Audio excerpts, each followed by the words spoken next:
ಹುಟ್ಟೂರಲ್ಲಿ ಇವತ್ತು ಕರುನಾಡ CM DK Shivakumar rounds ಆಗ್ತಿದ್ದಾರೆ. ಹಾರೋಹಳ್ಳಿಯಲ್ಲಿ ತೆರೆದ ಜೀಪ್ನಲ್ಲೇ ಡಿಕೆಶಿ ಈಗ ರೋಡ್ ಶೋ ಮಾಡ್ತಿದ್ದಾರೆ. ಹಾರೋಹಳ್ಳಿಯಿಂದ ಕನಕಪುರದತ್ತ ಹೊರಟಿರುವಂತಹ ಡಿಕೆ ಶಿವಕುಮಾರ್ ತಮ್ಮ ಅಭಿಮಾನಿಗಳಿಗೆ ಬೆಂಬಲಿಗರಿಗೆ ಧನ್ಯವಾದವನ್ನ ತಿಳಿಸುವಂತ ಕಾರ್ಯಕ್ರಮ ಇವತ್ತು ಆಯೋಜನೆ ಮಾಡಿದ್ದಾರೆ. ಕನಕಪುರದಲ್ಲಿ ಕನಕಾಧಿಪತಿಗಾಗಿ ಕಾದು ಕುಳಿತಿದ್ದಾರೆ ಅವರ ಫ್ಯಾನ್ಸ್.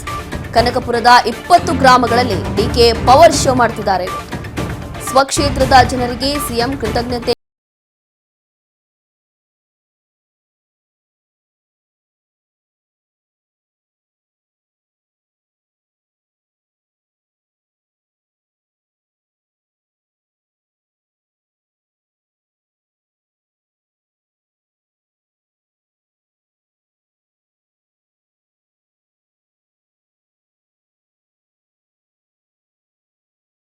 ಡಿಕೆ ಶಿವಕುಮಾರ್ ಹಾರೋಹಳ್ಳಿಯಿಂದ ಕನಕಪುರದತ್ತ ಹೊರಟಿದ್ದಾರೆ. ಡಿಕೆ ಕನಕಪುರದಲ್ಲಿ ತಮ್ಮ ಕನಕಾಧಿಪತಿಗಾಗಿ ಕಾಯ್ದು ಕುಳಿತಿದ್ರು ಅವರ ಫ್ಯಾನ್ಸ್. ಕನಕಪುರದ ಟೋಟಲ್ 20 ಗ್ರಾಮಗಳಲ್ಲಿ ಡಿಕೆಶಿ ಇವತ್ತು ಪವರ್ ಶೋ ಮಾಡ್ತಿದ್ದಾರೆ. ನನಗೆ ವೋಟ್ ಹಾಕಬೇಕು ಅಂತ ಹೇಳಿ ಕೇಳಿದೆ. ಇವತ್ತು ನೀವೆಲ್ಲ ಸೇರಿ ನನ್ನ ಮೇಲೆ ವಿಶ್ವಾಸ ಇಟ್ಟು ನನ್ನ ಮಿತ್ರರಾದಂತ ಇಕ್ಬಾಲ್ ಹುಸೇನ್ ಅವರಿಗೆ ನಿಮ್ಮ ಸೇವಕರಾಗಿ ನನ್ನ ಪ್ರತಿನಿಧಿಯಾಗಿ ನೀವೆಲ್ಲ ಸ್ವೀಕಾರ ಮಾಡಿದ್ದೀವಿ.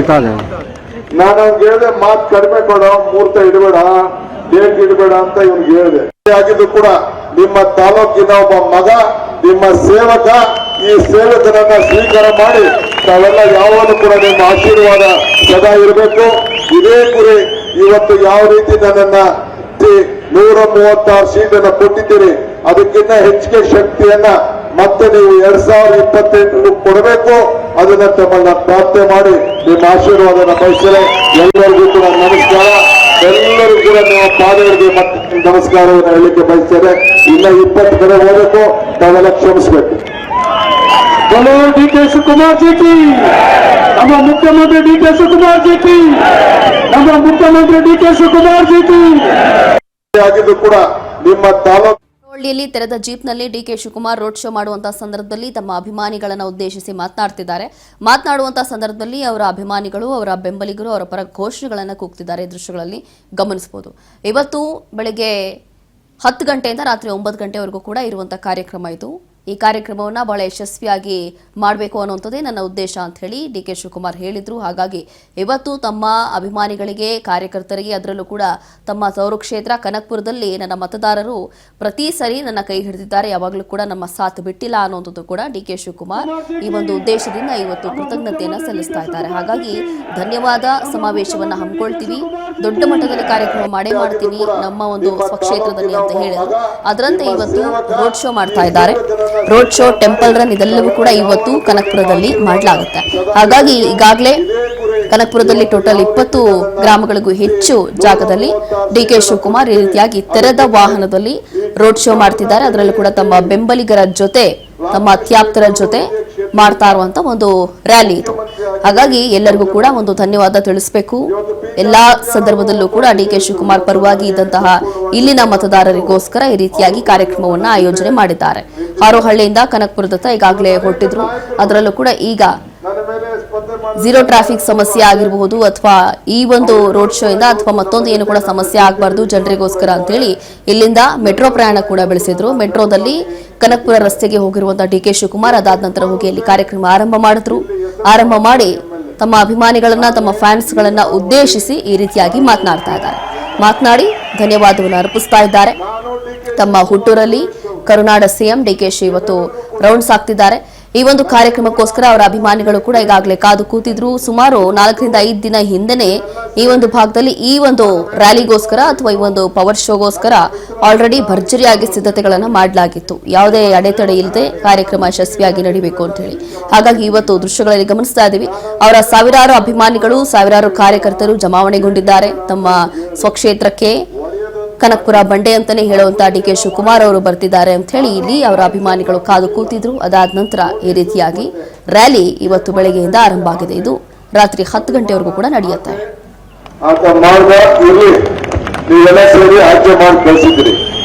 ಯಾವುದೇ ಜಾತಿ ಇಲ್ಲ, ನಮಗೆ ಯಾವುದೇ ಧರ್ಮ ಇಲ್ಲ. ನಾನು ಇವತ್ತು ಕೂಡ ಇಲ್ಲಿ ಏನು ಪ್ರತಿನಿಧಿ ಆಗಿದ್ದೀನಿ, ಪಕ್ಷದ ಎಲ್ಲ ಕಾರ್ಯಕರ್ತರಿಗೆ ನಿಮಗೂ ಕೂಡ ಹೇಳ್ತಾ ಇದ್ದೀನಿ, ಸಿಕ್ಕ ಅವಕಾಶವನ್ನ ನಿಮ್ಮ ಬದುಕಿನಲ್ಲಿ ಬದಲಾವಣೆಯನ್ನು ಮಾಡಿಕೊಳ್ಳಿಕ್ಕೆ ನೀವು ಉಪಯೋಗಿಸ್ಕೊಳ್ಬೇಕು. ಎಲ್ಲರೂ ನಗ್ತಾ ಇದ್ರು, ಇದನ್ನ ಬೆಂಗಳೂರು ದಕ್ಷಿಣ ಜಿಲ್ಲೆ ನಮ್ಮ ಸ್ವಾಭಿಮಾನದ ಹೆಸರನ್ನ ಉಳಿಸ್ಕೊಳ್ಬೇಕು ಅಂತೇಳಿ. ನಿಮ್ ಯಾರ ಜೋಬು ನಾನು ದುಡ್ಡು ಹಾಕೋದು ಆಗುದಿಲ್ಲ. ಆದ್ರೆ ನಿಮ್ಮ ಎಲ್ಲ ಆಸ್ತಿ ಮೌಲ್ಯಗಳು ಈ ಡಿ ಕೆ ಶಿವಕುಮಾರ್ ತೆಗೆದುಕೊಂಡಂತ ನಿರ್ಧಾರ, ಇದು ಬೆಂಗಳೂರು ದಕ್ಷಿಣ ಜಿಲ್ಲೆ ಅಂತ ಹೇಳಿದರೆ ಈ ಜಮೀನಿನ ಬೆಲೆ ಏನಾಯ್ತು ಅನ್ನೋದಕ್ಕೆ ನಿಮ್ಗೆಲ್ಲ ಕೂಡ ಇವತ್ತು ಮನವರಿಕೆ ಆಗಿದೆ. ಸೊ ಇದೊಂದು ದೊಡ್ಡ ಐತಿಹಾಸಿಕವಾದಂತ ತೀರ್ಮಾನ. ನಾನೇನು ಹೊಸದಾಗಿ ಸೃಷ್ಟಿ ಮಾಡಲಿಲ್ಲ. ದೊಡ್ಡನಹಳ್ಳಿ ಕೆಂಪೇಗೌಡರ ಮಗ ಡಿ ಕೆ ಶಿವಕುಮಾರ್ ಅಂತ ಹೆಸರನ್ನ ಚೇಂಜ್ ಮಾಡ್ಕೊಂಡು ಆಗ್ತದಾ? ಆಗುದಿಲ್ಲ. ಹಂಗೆ ಇವತ್ತು ನಾವು ನೀವೆಲ್ಲ ಬೆಂಗಳೂರು ಜಿಲ್ಲೆಯವರು, ಬೆಂಗಳೂರು ಜಿಲ್ಲೆ ಹೋಗಿ ಬೆಂಗಳೂರು ಗ್ರಾಮಾಂತರ ಜಿಲ್ಲೆ ಆಯ್ತು.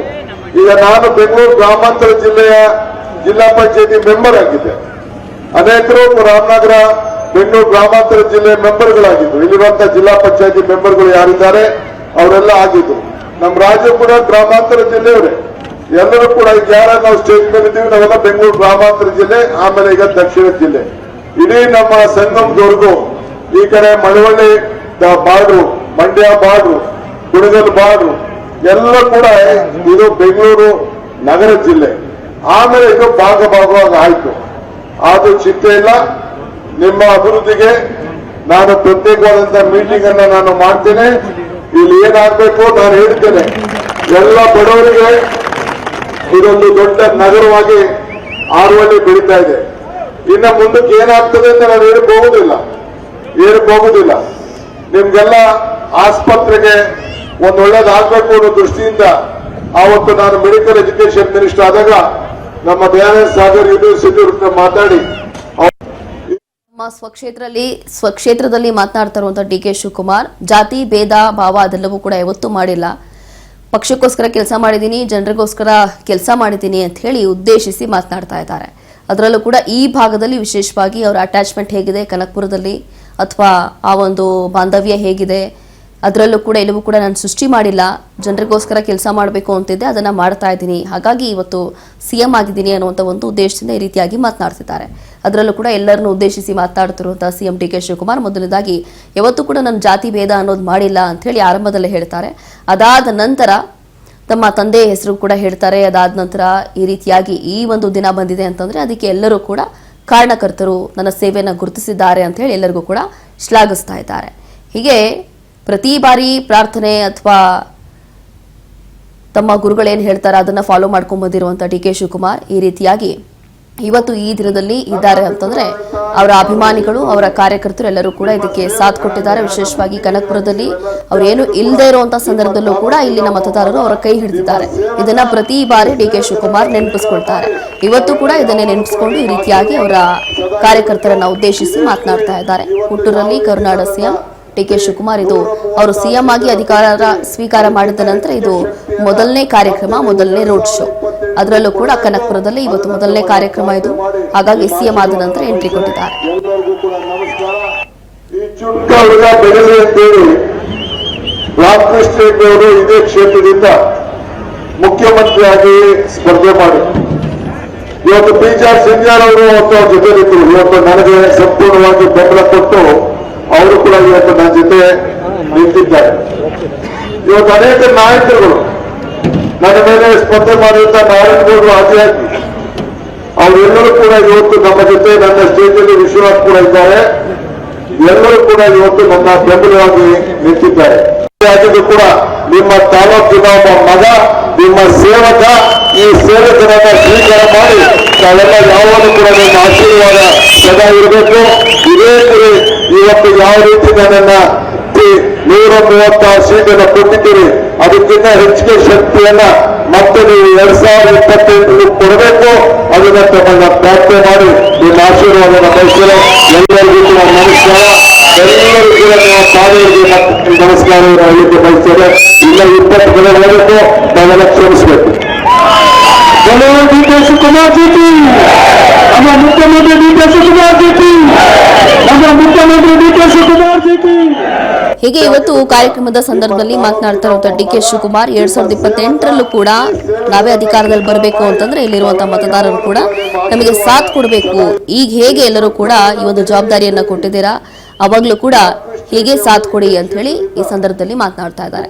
ಅದರಲ್ಲೂ ಕೂಡ ಇಲ್ಲಿ ಕನಕಪುರದಲ್ಲಿ ವಿಶೇಷವಾಗಿ ಅವರಿಗೆ ಒಂದು ಪ್ರೀತಿ ವಿಶ್ವಾಸ ಈ ಹಿಂದೆಲೂ ಕೂಡ ಸಿಕ್ಕಿದೆ. ಹಾಗಾಗಿ ಮುಂದಿನ ದಿನಗಳಲ್ಲೂ ಕೂಡ ಇದೇ ರೀತಿಯಾದಂತಹ ಒಂದು ಪ್ರೀತಿ ವಿಶ್ವಾಸ, ಅದರ ಜೊತೆಗೆ ಬೆಂಬಲ ಸಿಗಬೇಕು ಅನ್ನುವಂಥದ್ದು ಇಲ್ಲಿ ಡಿ.ಕೆ. ಶಿವಕುಮಾರ್ ಅವರ ಮಾತು. ಹಾಗಾಗಿ ಈಗ ಹೇಗೆ ಅವಕಾಶವನ್ನ ಕೊಟ್ಟಿದ್ದೀರೋ ಸೇವೆ ಮಾಡಲಿಕ್ಕೆ, ಅದರ ಜೊತೆಗೆ 2028ರ ಚುನಾವಣೆಯ ಸಂದರ್ಭದಲ್ಲೂ ಕೂಡ ಕರ್ನಾಟಕದಲ್ಲಿ ನಾವೇ ಅಧಿಕಾರದಲ್ಲಿ ಇರಬೇಕು ಅಂತಂದ್ರೆ ಎಲ್ಲರೂ ಕೂಡ ಇವಾಗ ಮಾಡ್ತಾ ಇರುವಂತಹ ಬೆಂಬಲ, ಇವಾಗ ಕೊಡ್ತಾ ಇರುವಂತಹ ಬೆಂಬಲ ಇದೆಯಲ್ಲ ಅದನ್ನ ಹೀಗೆ ಮುಂದುವರಿಸಬೇಕು. ಆ ಸಂದರ್ಭದಲ್ಲೂ ಕೂಡ ಹೀಗೆ ಸಪೋರ್ಟ್ ಮಾಡಿ ಅಂತ ಹೇಳಿ ಈಗ ತಮ್ಮ ಮತದಾರರ ಹತ್ರ, ತಮ್ಮ ಕಾರ್ಯಕರ್ತರ ಹತ್ರ ಅಥವಾ ಅಲ್ಲಿರುವಂತಹ ತಮ್ಮ ಸ್ವಕ್ಷೇತ್ರದಲ್ಲಿ ತಮ್ಮ ಜನತೆ ಹತ್ರ ಈ ರೀತಿಯಾಗಿ ಸಿಎಂ ಡಿ.ಕೆ. ಶಿವಕುಮಾರ್ ಕೇಳ್ಕೊತಾ ಇದ್ದಾರೆ. ಈ ಒಂದು ಕಾರ್ಯಕ್ರಮವನ್ನು ಉದ್ದೇಶಿಸಿ ಮಾತನಾಡುವಂತ ಸಂದರ್ಭದಲ್ಲಿ ಹಲವು ವಿಚಾರಗಳನ್ನು ತಿಳಿಸ್ತಾ ಇದ್ದಾರೆ. ಅಂದ್ರೆ ಈ ಹಿಂದೆ ಹೇಗಿತ್ತು ಅಥವಾ ನಡೆದು ಬಂದಿರುವಂತಹ ಹಾದಿ ಹೇಗಿತ್ತು, ಕನಕಪುರದಿಂದ ಅವ್ರಿಗೆ ಇಷ್ಟೊಂದು ಅವಿನಾಭಾವ ಸಂಬಂಧ ಇದೆ ಅಂತಂದ್ರೆ ಏನಕ್ಕೆ ಇರಬಹುದು, ಇದೆಲ್ಲವೂ ಕೂಡ ತಿಳಿಸ್ತಾ ಇದ್ದಾರೆ. ಜೊತೆಗೆ ಯಾವತ್ತೂ ಕೂಡ ಹೀಗೆ ಸಪೋರ್ಟಿವ್ ಆಗಿರಬೇಕು ಅನ್ನೋಂಥದ್ದು ಕೂಡ ತಮ್ಮ ಕಾರ್ಯಕರ್ತರಲ್ಲಿ, ತಮ್ಮ ಮತದಾರರಲ್ಲಿ ಕೇಳ್ಕೊತಾ ಇದ್ದಾರೆ. ಇವತ್ತು ಮೊದಲನೇ ಬಾರಿ ಸಿಎಂ ಆದ ನಂತರ ಡಿ.ಕೆ. ಶಿವಕುಮಾರ್ ಕನಕಪುರದಲ್ಲಿ ಹಮ್ಮಿಕೊಂಡಿರುವಂತಹ ಇದು ರ್ಯಾಲಿ. ಹಾಗಾಗಿ ಇಂತಹ ಸಂದರ್ಭದಲ್ಲಿ ತಮ್ಮ ಕಾರ್ಯಕರ್ತರ ಹತ್ರ, ತಮ್ಮ ಮತದಾರರ ಬಳಿ ಈ ರೀತಿಯಾಗಿ ಹೇಳ್ಕೊತಾ ಇದ್ದಾರೆ. ಹುಟ್ಟೂರಲ್ಲಿ ಬಹಳ ವರ್ಷಗಳಿಂದ ಬಹಳ ಅಟ್ಯಾಚ್ ಆಗಿರುವಂತಹ ಸಿಎಂ ಡಿ.ಕೆ. ಶಿವಕುಮಾರ್ ಇಲ್ಲಿ ಪ್ರತಿ ಬಾರಿ ತಮ್ಮ ಸ್ವಕ್ಷೇತ್ರಕ್ಕೋಸ್ಕರ ಅಥವಾ ಏನೇ ಕೆಲಸ ಕಾರ್ಯ ಇದ್ರೂ ಕೂಡ ತಮ್ಮ ಕನಕಪುರ ಭಾಗ ಅಂತಂದ್ರೆ ಅವ್ರಿಗೇನೋ ಒಂದು ರೀತಿಯಾಗಿ ಅವಿನಾಭಾವ ಸಂಬಂಧ. ಹಾಗಾಗಿ ಪ್ರತಿ ಬಾರಿ ಒಳ್ಳೆ ಕೆಲಸವನ್ನ ಮಾಡಿದ್ದಾರೆ. ಪಕ್ಷದ ಎಲ್ಲ ಕಾರ್ಯಕರ್ತರಿಗೆ ನಿಮಗೂ ಕೂಡ ಹೇಳ್ತಾ ಇದ್ದೀನಿ, ಸಿಕ್ಕ ಅವಕಾಶವನ್ನ ನಿಮ್ಮ ಬದುಕಿನಲ್ಲಿ ಬದಲಾವಣೆಯನ್ನು ಮಾಡಿಕೊಳ್ಳಿಕ್ಕೆ ನೀವು ಉಪಯೋಗಿಸ್ಕೊಳ್ಬೇಕು. ಎಲ್ಲರೂ ನಗ್ತಾ ಇದ್ರು, ಇದನ್ನ ಬೆಂಗಳೂರು ದಕ್ಷಿಣ ಜಿಲ್ಲೆ ನಮ್ಮ ಸ್ವಾಭಿಮಾನದ ಹೆಸರನ್ನ ಇರಿಸ್ಕೊಳ್ಬೇಕು ಅಂತೇಳಿ. ನಿಮ್ ಯಾವ ಜವಾಬ್ದಾರಿ ನಾನು ದುಡ್ಡು ಹಾಕೋದು ಆಗುದಿಲ್ಲ. ಆದ್ರೆ ನಿಮ್ಮ ಎಲ್ಲ ಆಸ್ತಿ ಮೌಲ್ಯಗಳು ಈ ಡಿ.ಕೆ. ಶಿವಕುಮಾರ್ ತೆಗೆದುಕೊಂಡಂತ ನಿರ್ಧಾರ ಇದು ಬೆಂಗಳೂರು ದಕ್ಷಿಣ ಜಿಲ್ಲೆ ಅಂತ ಹೇಳ್ತಾರೆ. ಈ ಜಮೀನಿನ ಬೆಲೆ ಏನಾಯ್ತು ಅನ್ನೋದಕ್ಕೆ ನಿಮ್ಗೆಲ್ಲ ಕೂಡ ಇವತ್ತು ಮನವರಿಕೆ ಆಗಿದೆ. ಸೊ ಇದೊಂದು ದೊಡ್ಡ ಐತಿಹಾಸಿಕವಾದಂತ ತೀರ್ಮಾನ. ನಾನೇನು ಹೊಸದಾಗಿ ಸೃಷ್ಟಿ ಮಾಡಲಿಲ್ಲ. ದೊಡ್ಡನಹಳ್ಳಿ ಕೆಂಪೇಗೌಡರ ಮಗ ಡಿ.ಕೆ. ಶಿವಕುಮಾರ್ ಅಂತ ಹೆಸರನ್ನ ಚೇಂಜ್ ಮಾಡ್ಕೊಳಕ್ ಆಗ್ತದಾ? ಆಗುದಿಲ್ಲ. ಹಂಗೆ ಇವತ್ತು ನಾವು ನೀವೆಲ್ಲ ಬೆಂಗಳೂರು ಜಿಲ್ಲೆಯವರು. ಬೆಂಗಳೂರು ಜಿಲ್ಲೆ ಹೋಗಿ ಬೆಂಗಳೂರು ಗ್ರಾಮಾಂತರ ಜಿಲ್ಲೆ ಆಯ್ತು. ಈಗ ನಾನು ಬೆಂಗಳೂರು ಗ್ರಾಮಾಂತರ ಜಿಲ್ಲೆಯ ಜಿಲ್ಲಾ ಪಂಚಾಯತಿ ಮೆಂಬರ್ ಆಗಿದ್ದೆ. ಅನೇಕರು ರಾಮನಗರ ಬೆಂಗಳೂರು ಗ್ರಾಮಾಂತರ ಜಿಲ್ಲೆ ಮೆಂಬರ್ಗಳಾಗಿದ್ದು, ಇಲ್ಲಿರುವಂತಹ ಜಿಲ್ಲಾ ಪಂಚಾಯತಿ ಮೆಂಬರ್ಗಳು ಯಾರಿದ್ದಾರೆ ಅವರೆಲ್ಲ ಆಗಿದ್ದು. ನಮ್ಮ ರಾಜ್ಯ ಕೂಡ ಗ್ರಾಮಾಂತರ ಜಿಲ್ಲೆಯವರೇ. ಎಲ್ಲರೂ ಕೂಡ ಈಗ ಯಾರ ನಾವು ಸ್ಟೇಜ್ ಮೇಲೆ ಇದ್ದೀವಿ, ನಾವೆಲ್ಲ ಬೆಂಗಳೂರು ಗ್ರಾಮಾಂತರ ಜಿಲ್ಲೆ, ಆಮೇಲೆ ಈಗ ದಕ್ಷಿಣ ಜಿಲ್ಲೆ. ಇಡೀ ನಮ್ಮ ಸಂಗಮದವರೆಗೂ ಈ ಕಡೆ ಮಳವಳ್ಳಿ ಬಾರ್ಡ್ರು.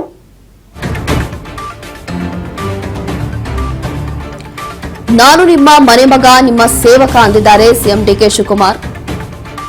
ನಿಮ್ಮನ್ನ ಮನೆ ಮಗನಾಗಿ ನಿಮ್ಮ ಮನೆ ಮುಂದೆ ನಿಂತಿದ್ದೇನೆ. ಇಕ್ಬಾಲ್ ಹುಸೇನ್ ಹೆಸರಿಗೆ ಮಾತ್ರ ಶಾಸಕ ಅಷ್ಟೇ, ನಾನೇ ಇಲ್ಲಿ ನಿಮಗೆ ಶಾಸಕ. ಸಿಎಂ ಡಿ.ಕೆ. ಶಿವಕುಮಾರ್ ಕೊಟ್ಟಿರುವಂತಹ ಹೇಳಿಕೆ. ಈಗ ಜನರನ್ನ ಉದ್ದೇಶಿಸಿ ಮಾತನಾಡಿದ್ರು. 8 ಬಾರಿ ಶಾಸಕನಾಗಿರಬಹುದು, ಆದ್ರೆ ಸೇವಕ ನಾನೇ ಎಂದಿದ್ದಾರೆ. ನಾನು ಕಾಂಗ್ರೆಸ್ ಕಾರ್ಯಕರ್ತರಿಗೆ ಮಾತ್ರ ಸಿಎಂ ಅಲ್ಲ, ಜೆಡಿಎಸ್ನವರು ಕೂಡ ನನ್ನ ಬಳಿ ಕೆಲಸ ಮಾಡಿಸ್ಕೊಳ್ಳಿ ಅಂತ ಹೇಳಿದ್ದಾರೆ ಸಿಎಂ. ಇವತ್ತು ಜೆಡಿಎಸ್ನವರಿಗೂ ಕೂಡ ನನ್ನ ಮನೆ ಬಾಗಿಲು ತೆರೆದಿದೆ, ಈ ರೀತಿಯಾದಂತಹ ಹೇಳಿಕೆ. ನಾನು ನಿಮ್ಮ ಮನೆ ಮಗನಾಗಿ ಕೆಲಸ ಮಾಡ್ತೀನಿ, ನಿಮ್ಮ ಸೇವಕ, ಹಾಗಾಗಿ ಇವತ್ತು ಇಲ್ಲಿ ಬಂದು ನಿಂತಿದ್ದೀನಿ ಅಂತ ಹೇಳಿದ್ದಾರೆ ಸಿಎಂ ಡಿ.ಕೆ. ಶಿವಕುಮಾರ್. ಬಹಳ ಪ್ರಮುಖವಾಗಿ ಇಲ್ಲಿ ಇಕ್ಬಾಲ್ ಹುಸೇನ್ ಅವರ ಬಗ್ಗೆಯೂ ಮಾತನಾಡಿದ್ರು. ಇಕ್ಬಾಲ್ ಹುಸೇನ್ ಹೆಸರಿಗೆ ಮಾತ್ರ ಶಾಸಕರಾಗಿರ್ಬೋದು, ಆದ್ರೆ ಇಲ್ಲಿ ಈ ಭಾಗಕ್ಕೋಸ್ಕರ ನಾನೇ ಸೇವಕ ಅಂತ ಹೇಳಿದ್ದಾರೆ. ಅದರ ಜೊತೆಗೆ ಕೇವಲ ಕಾಂಗ್ರೆಸ್ ಕಾರ್ಯಕರ್ತರಿಗೋಸ್ಕರ ಅಲ್ಲ, ಜೆಡಿಎಸ್ ಪಕ್ಷದವರು ಕೂಡ ನಮ್ಮ ಹತ್ರ ಬರ್ಬೋದು, ಏನ್ ಬೇಕೋ ಅವ್ರು ಸೇವೆ ಮಾಡಿಸ್ಕೊಳ್ಳಿ ಅಂತ ಹೇಳ್ತಾ ಇದ್ದಾರೆ. ಕೆಲಸ ಏನಾದ್ರೂ ಇದ್ರೆ ಮಾಡಿಸ್ಕೊಳ್ಳಿ ಅಂತ. ಇನ್ನು ಜೆಡಿಎಸ್ನವರಿಗೋಸ್ಕರ ಈ ರೀತಿಯಾಗಿ ಯಾಕೆ ಹೇಳಿದ್ರು ಸಿಎಂ ಡಿ.ಕೆ. ಶಿವಕುಮಾರ್ ಅನ್ನೋದು ಗೊತ್ತಿಲ್ಲ. ಈ ಹಿಂದೆ ಏನಾದ್ರೂ ಕಾರಣ ಇದೆಯಾ ಅಥವಾ ಈ ಒಂದು ವಿಚಾರ ಇದೆಯಲ್ಲ, ಅಷ್ಟು ಸುಲಭವಾಗಿ ಯಾರು ಕೂಡ ಬಿಡಲ್ಲ. ಈಗ ಜೆಡಿಎಸ್ನ ಈ ರೀತಿಯಾಗಿ ಬಹಿರಂಗವಾಗಿ ಬಂದು ಅವರು ಕೂಡ ಕೆಲಸ ಮಾಡಿಸ್ಕೊಳ್ಬೋದು ಅಥವಾ ಸೇವೆ ಮಾಡಿಸ್ಕೊಳ್ಬೋದು ಅಂತ ಹೇಳಿ ಈಗ ಸಿಎಂ ಹೇಳಿರುವಂಥದ್ದು. ಇನ್ನು ಯಾವ ಮಟ್ಟಿಗೆ ಈ ಒಂದು ವಿಚಾರ ಚರ್ಚೆ ಆಗುತ್ತೆ ಅಂತ ಹೇಳಿ ಗೊತ್ತಿಲ್ಲ. ಬಹಿರಂಗವಾಗಿ ಈ ರೀತಿಯಾಗಿ ಹೇಳಿರೋದು ಎಷ್ಟು ಮಟ್ಟಿಗೆ ಎಫೆಕ್ಟ್ ಆಗುತ್ತೆ ಅನ್ನೋಂಥದ್ದು ಕೂಡ ಗೊತ್ತಿಲ್ಲ. ಆ ರೀತಿಯಾಗಿದ್ರೆ ಎಲ್ಲಾ ಪಕ್ಷದವರು ಕೂಡ ಬಂದು ಕೆಲಸ ಮಾಡಿಸ್ಕೊಳ್ಳಿ ಅಂತ ಹೇಳ್ಬೋದಿತ್ತು. ಬಟ್ ಅವ್ರು ಆ ರೀತಿಯಾಗಿ ಹೇಳಲಿಲ್ಲ. ಹೇಳಿರುವಂಥದ್ದು JDS ಅವರಿಗೆ ಮಾತ್ರ. JDS ಅವರು ಕೂಡ ಬಂದು ನಮ್ಮ ಹತ್ರ ಕೆಲಸ ಮಾಡಿಸ್ಕೊಳ್ಳಿ ಅಂತ ಹೇಳಿದ್ದಾರೆ. ನಾನು ಕಾಂಗ್ರೆಸ್ ಕಾರ್ಯಕರ್ತನಾಗಿದ್ದೀನಿ, ಆದ್ರೆ ಕಾಂಗ್ರೆಸ್ಸಿಗೆ ಮಾತ್ರ ಸೀಮಿತ ಆಗಿಲ್ಲ. JDS ಅವರು ಕೂಡ ನನ್ನ ಹತ್ರ ಬಂದು ಕೆಲಸ ಮಾಡಿಸ್ಕೊಳ್ಳಿ ಅಂತ ಹೇಳಿದ್ದಾರೆ ಸಿಎಂ DK ಶಿವಕುಮಾರ್. JDSನವರಿಗೂ ಕೂಡ ನಮ್ಮ ಮನೆ ಬಾಗ್ಲು ತೆರೆದಿರುತ್ತೆ. ಕೇವಲ ಕಾಂಗ್ರೆಸ್ ಅವರಿಗೆ ಮಾತ್ರ ಅಲ್ಲ, JDS ಅವರು ಕೂಡ ಬಂದು ಸೇವೆ ಮಾಡಿಸ್ಕೊಳ್ಬಹುದು, ಕೆಲಸ ಮಾಡಿಸ್ಕೊಳ್ಳಿ, ನಾನು ನಿಮ್ಮ ಮನೆ ಮಗ ಅಂತ ಈಗ ಸಿಎಂ DK ಶಿವಕುಮಾರ್ ಹೇಳ್ತಾ ಇರುವಂತದ್ದು ಈ ಒಂದು ರ್ಯಾಲಿಯ ಸಂದರ್ಭದಲ್ಲಿ. ಆದ್ರೆ ಕೇವಲ JDSನೇ ಪಾಯಿಂಟ್ ಔಟ್ ಮಾಡಿ ಏನಕ್ಕೆ ಹೇಳಿದ್ರು ಅಂತ ಹೇಳಿ ಗೊತ್ತಿಲ್ಲ. ಇದು ಈಗ ಯಾವ ವಿಚಾರಕ್ಕೆ ಚರ್ಚೆ ಆಗುತ್ತೆ ಅಂತ ಹೇಳಿ ಗೊತ್ತಿಲ್ಲ. ಬಹಿರಂಗವಾಗಿ ಈ ರೀತಿಯಾಗಿ ಹೇಳೋದು ಎಷ್ಟರ ಮಟ್ಟಿಗೆ ಸರಿ ಅನ್ನೋಂಥದ್ದು ಕೂಡ ಗೊತ್ತಿಲ್ಲ. ಒಟ್ಟಿನಲ್ಲಿ ಖಂಡಿತವಾಗಿ ಕೂಡ ಈ ಒಂದು ವಿಚಾರ ಚರ್ಚೆ ಆಗುತ್ತೆ, ಅದರಲ್ಲಿ ಯಾವುದೇ ಅನುಮಾನ ಇಲ್ಲ. ಈಗ ಈ ಒಂದು ಕಾರ್ಯಕ್ರಮದ ಸಂದರ್ಭದಲ್ಲಿ ತಮ್ಮ ಜನರನ್ನ ಉದ್ದೇಶಿಸಿ ಮಾತನಾಡಿರುವಂತಹ ಸಿಎಂ ಈ ರೀತಿಯಾಗಿ ಹೇಳಿದ್ದಾರೆ. ಇಕ್ಬಾಲ್ ಹುಸೇನ್ ಹೆಸರಿಗೆ ಮಾತ್ರ ಶಾಸಕರಾಗಿರ್ಬೋದು, ಆದ್ರೆ ನಿಮ್ಮ ಸೇವಕ ನಾನೇ ಅಂತ ಹೇಳಿದ್ದಾರೆ. ಇವತ್ತು ಪವರ್ ಶೋ ಮಾಡುವಂತ ಸಂದರ್ಭದಲ್ಲಿ ಬಹಳಷ್ಟು ವಿಚಾರಗಳು ಮಾತನಾಡ್ತಾ ಇದ್ದಾರೆ ಸಿಎಂ. ಅದರಲ್ಲೂ ಕೂಡ ಈ ಹಿಂದೆ ಹೇಗಿತ್ತು, ರಾಜಕೀಯ ಹಾದಿ ಹೇಗಿತ್ತು, ನಡೆದು ಬಂದಿರುವಂತಹ ಹಾದಿ ಹೇಗಿತ್ತು, ಕನಕಪುರದಲ್ಲಿ ಅವರ ಅಟ್ಯಾಚ್ಮೆಂಟ್ ಹೇಗಿತ್ತು, ಅದರ ಜೊತೆಗೆ ಇವತ್ತು ಈ ಒಂದು ಅವಕಾಶ ಕೊಟ್ಟಿದ್ದಾರೆ ಅಂತಂದ್ರೆ ಇದೆಲ್ಲವೂ ಕೂಡ ಐತಿಹಾಸಿಕ ನಿರ್ಧಾರ, ಐತಿಹಾಸಿಕ ಕ್ಷಣ ಹೌದು. ಹಾಗಾಗಿ ಮುಂದೆಯೂ ಕೂಡ ಹೀಗೆ ಬೆಂಬಲ ಇರಬೇಕು. ಮುಂದೆಯೂ ಕೂಡ 2028ರಲ್ಲೂ ಕೂಡ ಇದೇ ರೀತಿಯಾಗಿ ಎಲ್ಲರೂ ಕೂಡ ಸಪೋರ್ಟ್ ಮಾಡಿ ಅಂತ ಹೇಳಿ ಕೇಳ್ಕೊತಾ ಇದ್ದಾರೆ. ಅದರ ಜೊತೆಗೆ ಕೇವಲ ಕಾಂಗ್ರೆಸ್ ಕಾರ್ಯಕರ್ತರಿಗೆ ಮಾತ್ರ ನಾನು ಸಿಎಂ ಆಗಿಲ್ಲ, ಎಲ್ಲರಿಗೋಸ್ಕರ ಸಿಎಂ ಆಗಿದ್ದೀನಿ ಅಂತ ಹೇಳಿದ್ದಾರೆ.